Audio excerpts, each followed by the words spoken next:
ನಮಸ್ಕಾರ ಗೆಳೆಯರೆ, ಪಾಠಶಾಲೆ ಯೂಟ್ಯೂಬ್ ಚಾನೆಲ್ಗೆ ಸ್ವಾಗತ ಸುಸ್ವಾಗತ.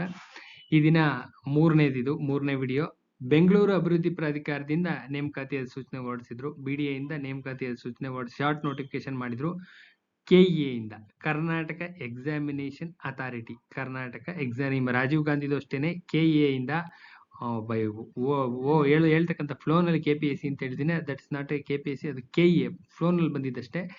KEA ಅದು ಕರ್ನಾಟಕ ಎಕ್ಸಾಮಿನೇಷನ್ ಅಥಾರಿಟಿಯಿಂದ ಆಗಿರ್ತಕ್ಕಂಥ ಶಾರ್ಟ್ ನೋಟಿಫಿಕೇಶನ್ಸ್. ಇದು ಯಾವಾಗ ನೋಟಿಫಿಕೇಶನ್ ಆಗುತ್ತೆ, ಅಧಿಸೂಚನೆ ಹೊರಡಿಸಲಿಕ್ಕೆ ವಿಳಂಬಕ್ಕೆ ಕಾರಣ ಏನು ಅಂತ KEA ಇಂದ ಸ್ಪಷ್ಟೀಕರಣ ಸಿಕ್ಕಿದೆ.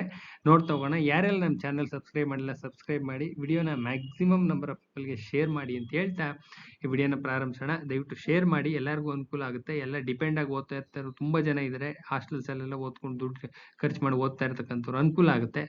ಯಾವ ನೋಟಿಫಿಕೇಶನ್ ಇದೆ, ಯಾವ ಸಿಲೆಬಸ್ ಇದೆ, ಪ್ರತಿಯೊಂದು ಅವೇರ್ನೆಸ್ ಇರಲಿ ಅಂತ ಹೇಳ್ತಾ ಇದ್ದೀನಿ ಅಷ್ಟೇನೆ. ನೋಡ್ತಾ ಹೋಗೋಣ. ನೆಕ್ಸ್ಟ್, ಕರ್ನಾಟಕ ಪರೀಕ್ಷಾ ಪ್ರಾಧಿಕಾರದಿಂದ ಇದು BDA ಆಗಿದ್ದು ಕರ್ನಾಟಕ ಪರೀಕ್ಷಾ ಪ್ರಾಧಿಕಾರದಿಂದ ಯಾವಾಗ ಆಗಿತ್ತಪ್ಪ ಅಂದ್ರೆ ನೋಡಿ, ಇದು ಅದೇ ಬೇರೆ ನೋಟಿಫಿಕೇಶನ್ ರಾಜೀವ್ ಗಾಂಧಿದು 16/3 ಆಗಿತ್ತು. ಅದಕ್ಕೆ ಸ್ಪ್ಲಿಟ್ ಮಾಡಿದೀನಿ. 16/3 ರಾಜೀವ್ ಗಾಂಧಿದು KEA ಇಂದ ಆಗಿರ್ತಕ್ಕಂಥದ್ದು ಮತ್ತು 5/3/2024 BDA ದಾಗಿರುತ್ತೆ ಶಾರ್ಟ್ ನೋಟಿಫಿಕೇಶನ್ ಆಗಿರುತ್ತೆ. ಸೊ ಅದ್ರ ಪ್ರಾರಂಭಿಸುವ ದಿನಾಂಕ ಮತ್ತೆ ನೋಟಿಫಿಕೇಶನ್ ಆಗೋ ದಿನಾಂಕ, ಸಿಲೆಬಸ್, ಪರೀಕ್ಷೆ ಯಾವತ್ತು, ಫುಲ್ ಡೀಟೇಲ್ಸ್ ಕೇಳಿದ್ದು, ಕಂಪ್ಲೀಟ್ ಡೀಟೇಲ್ಸ್ ಕೇಳಿದ್ದು.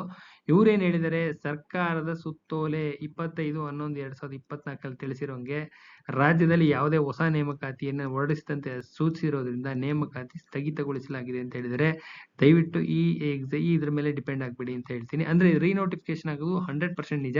ಬಟ್ ತಕ್ಷಣಕ್ಕೆ ಯಾವ್ದಾದ್ರು ಬೇರೆ ಎಕ್ಸಾಮ್ಸ್ ಇದ್ರೆ ಫೋಕಸ್ ಮಾಡಿ. KPSC ಇಂದ ಸುಮಾರು ಎಕ್ಸಾಮ್ಸ್ ಇದಾವೆ, ಫೋಕಸ್ ಮಾಡಿ.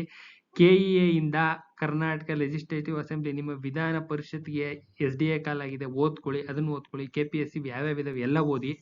ಸೊ ಈ ಪರ್ಟಿಕ್ಯುಲರ್ ಇದನ್ನ ತಕ್ಷಣಕ್ಕೆ ಹೋಲ್ಡ್ ಅಲ್ಲಿ ಇಟ್ಟಿರಿ. ಇದು ನಿಮ್ಮ SC ಕ್ಯಾಟಗರಿದು ಮೀಸಲಾತಿ ಗೊಂದಲ ಬಗೆಹರಿದ ತಕ್ಷಣನೇ ನೋಟಿಫಿಕೇಶನ್ ಆಗುತ್ತೆ. ಅದು ಒಳ ಮೀಸಲಾತಿ ಜಾರಿಯಾದ ತಕ್ಷಣನೇ 2 months ಇದು ಕೊಟ್ಟಿದ್ದಾರೆ ಟೈಮಿಂಗ್ಸ್. ಆ ಟೈಮಿಂಗ್ಸ್ ಆದ ತಕ್ಷಣನೇ ಸ್ವಲ್ಪ ದಿನದಲ್ಲೇನೆ ಅದನ್ನೆಲ್ಲ ಒಳಗಡೆ ಶಫ್ಲಿಂಗ್ ಮಾಡಿ ರೀಶಫ್ಲಿಂಗ್ ಮಾಡಿ ಇಮಿಡಿಯೇಟ್ಲಿ ನೋಟಿಫಿಕೇಶನ್ ಮಾಡ್ತಾರೆ. So this is the procedure.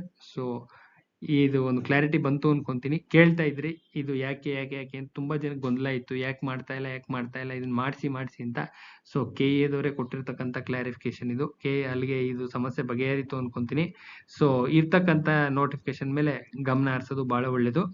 So ಇಲ್ಲಿಗೆ ಈ ವಿಡಿಯೋನ ಎಂಡ್ ಮಾಡ್ತಾ ಇದೀನಿ. ಯಾರೆಲ್ಲ ನಮ್ಮ ಚಾನಲ್ ಸಬ್ಸ್ಕ್ರೈಬ್ ಆಗಿಲ್ಲ ದಯವಿಟ್ಟು ಸಬ್ಸ್ಕ್ರೈಬ್ ಆಗಿ, ವಿಡಿಯೋನ ಮ್ಯಾಕ್ಸಿಮಮ್ ನಂಬರ್ ಆಫ್ ಪೀಪಲ್ಗೆ ಶೇರ್ ಮಾಡಿ. ಇದನ್ನ ತುಂಬಾ ಜನಕ್ಕೆ ಶೇರ್ ಮಾಡಿ, ಎಲ್ಲರಿಗೂ ಗೊತ್ತಾಗ್ಲಿ ಏನ್ ಪ್ರಾಬ್ಲಮ್ ಇದೆ ಅಂತ. ಟೆಕ್ನಿಕಲ್ ಪ್ರಾಬ್ಲಮ್ ಓದ್ತಾ ಇರೋರು ಓದ್ಕೊಂಡೇ ಕೂತಿರ್ತಾರೆ, ಅದಕ್ಕೋಸ್ಕರ.